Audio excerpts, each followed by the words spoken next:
Chapitre 11. Le baptême. La renommée du prophète du désert et de sa proclamation étonnante se répand dans toute la Galilée. Le message arrive jusqu'aux paysans, dans les villages les plus éloignés, jusqu'aux pêcheurs au bord de la mer. Ces cœurs simples et ardents y répondent avec sincérité. On en parle à Nazareth dans l'échoppe du charpentier qui a appartenu à Joseph, et il y en est un qui reconnaît l'appel. Son temps est venu. Abandonnant sa tâche quotidienne, il dit adieu à sa mère et, avec beaucoup de gens du pays, il prend le chemin du Jourdain. Jésus et Jean-Baptiste sont cousins et étroitement unis par les circonstances de leur naissance. Néanmoins, ils ne se connaissent pas directement. Jésus a passé sa vie à Nazareth en Galilée. Jean a passé la sienne dans le désert de Juda. Ils ont vécu isolés, dans des milieux fort différents, sans avoir de communication l'un avec l'autre. C'est la Providence qui l'a voulu ainsi. Il ne fallait pas offrir de prétexte à ceux qui les auraient accusés d'avoir comploté ensemble pour se prêter un appui mutuel. Jean est au courant des événements qui ont signalé la naissance de Jésus. Il a entendu parler de la visite de Jésus à Jérusalem à l'âge de 12 ans et de sa rencontre avec les rabbins. Il connaît sa vie exempte de péché et il suppose que Jésus est le Messie, sans toutefois en être absolument sûr. Le fait que Jésus est resté tant d'années dans l'obscurité, sans donner de preuves particulières de sa mission, fait douter qu'il soit celui qui a été promis. Le Baptiste attend néanmoins avec foi, sachant qu'au temps voulu, Dieu mettra tout au clair. Il lui a été révélé que le Messie viendra lui demander le baptême et qu'alors un signe marquera son caractère divin. Cela lui donnera l'occasion de le présenter au peuple. Quand Jésus vient pour être baptisé, Jean reconnaît en lui une pureté de caractère qu'il n'a encore rencontrée en aucun homme. La sainte atmosphère qui se dégage de sa présence inspire de la crainte. Parmi les foules rassemblées autour de lui près du Jourdain, Jean a entendu de sombres récits de crimes et il a vu des âmes courbées sous le poids d'innombrables péchés. Jamais encore il n'est entré en contact avec un être humain dégageant une influence aussi divine. Tout cela est en harmonie avec ce qui a été révélé à Jean, touchant le Messie. Cependant, il hésite à faire droit à la requête de Jésus. Comment peut-il, lui, pécheur, baptiser cet être sans péché?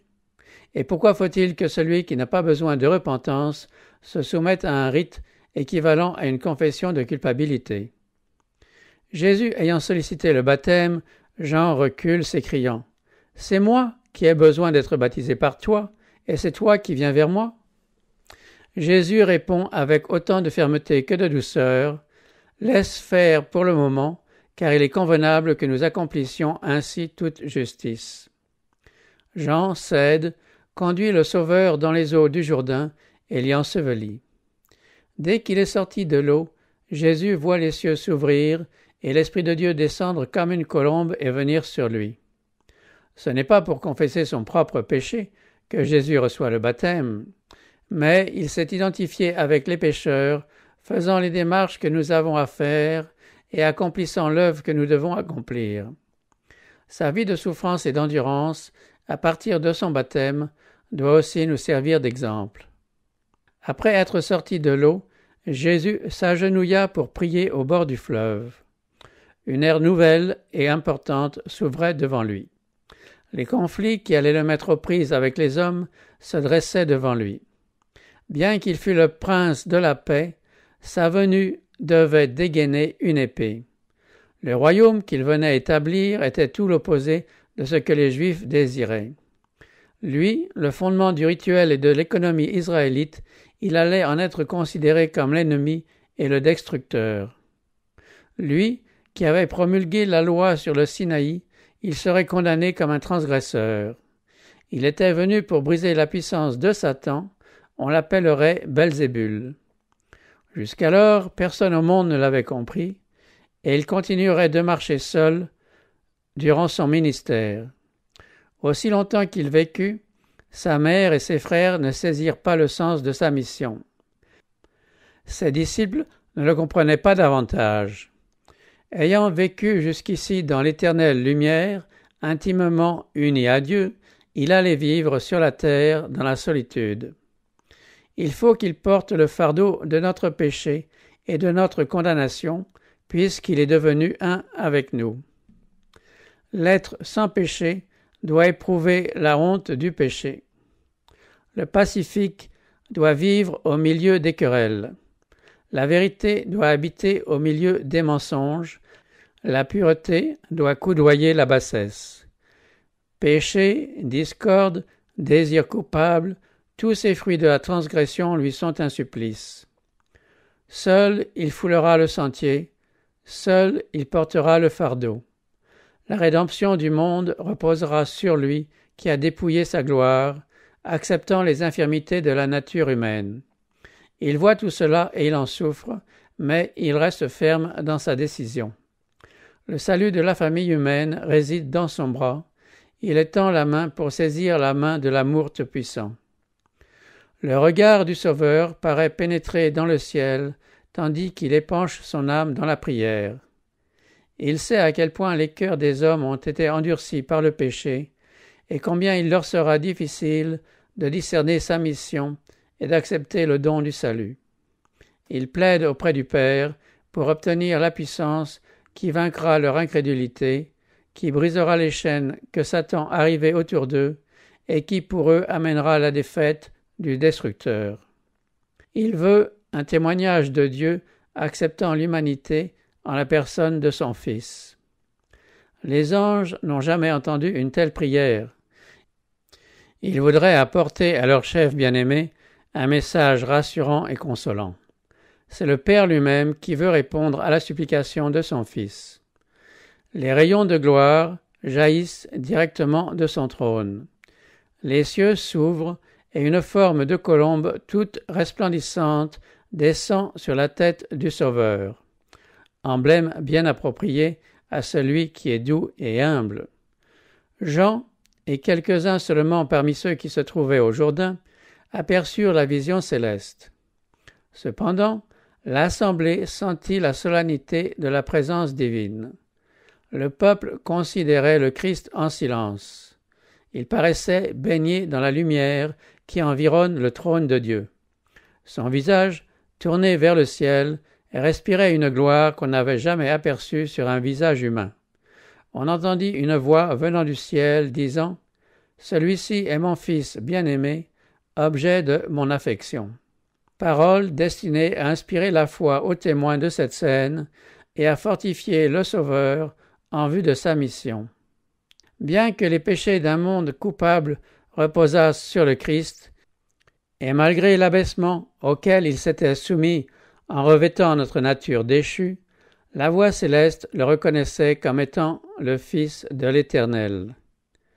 Jean est profondément ému en voyant Jésus prosterné et suppliant, sollicitant avec larmes l'approbation du Père. Quand la gloire de Dieu l'environne et la voix céleste se fait entendre, Jean reconnaît le signe que Dieu lui a promis. Il vient de baptiser le Rédempteur du monde.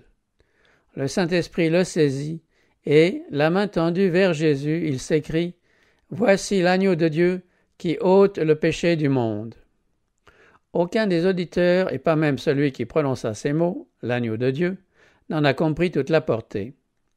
Sur la montagne de Morija, Abraham avait entendu la question de son fils « Mon père, où est l'agneau pour l'Holocauste ?» Le père avait répondu « Mon fils, Dieu se pourvoira lui-même de l'agneau pour l'Holocauste. » Dans le bélier providentiellement substitué à Isaac, Abraham reconnut un symbole de celui qui devait mourir pour les péchés des hommes. Reprenant cette image, sous l'inspiration du Saint-Esprit, Ésaïe prophétisa, touchant le Sauveur, « Comme l'agneau qu'on mène à la boucherie, il n'a pas ouvert la bouche. L'Éternel a fait retomber sur lui l'iniquité de nous tous. » Mais cette leçon n'a pas été comprise en Israël. Beaucoup ont, concernant les sacrifices, la même conception que les païens. Ils les considèrent comme des dons au moyen desquels la divinité peut être rendue propice. Dieu veut leur montrer que c'est de son amour que procède le don par lequel il les réconcilie avec lui-même. La parole dite à Jésus au Jourdain, « Celui-ci est mon Fils bien-aimé, objet de mon affection », embrasse l'humanité tout entière. Dieu parle alors à Jésus en tant que notre représentant. Malgré tous nos péchés et nos faiblesses, nous ne sommes pas rejetés comme des êtres sans valeur. Sa grâce magnifique nous a été accordée en son bien-aimé. La gloire qui enveloppe le Christ est un gage de l'amour que Dieu a pour nous. Elle atteste la puissance de la prière. Elle montre comment la voix humaine peut atteindre l'oreille de Dieu, comment nos supplications sont accueillies dans les parvis célestes. À cause du péché, la terre a été séparée du ciel, elle est devenue étrangère à sa communion. Mais Jésus a rétabli la liaison avec la sphère de la gloire. Son amour a enveloppé l'homme et atteint les plus hauts cieux. La lumière qui, à travers les portiques, descend sur la tête du Sauveur, descendra aussi sur nous si, par la prière, nous demandons le secours nécessaire pour résister à la tentation. La voix qu'entend Jésus répétera à toute âme croyante « Celui-ci est mon Fils bien-aimé, objet de mon affection ». Bien-aimés, nous sommes maintenant enfants de Dieu et ce que nous serons n'a pas encore été manifesté. Mais nous savons que lorsqu'il sera manifesté, nous serons semblables à lui parce que nous le verrons tel qu'il est. Notre Rédempteur a ouvert la voie par laquelle pourront trouver accès auprès du Père les plus grands pécheurs, les plus nécessiteux, les plus oppressés, les plus méprisés. Tous peuvent avoir une place dans les demeures que Jésus est allé nous préparer.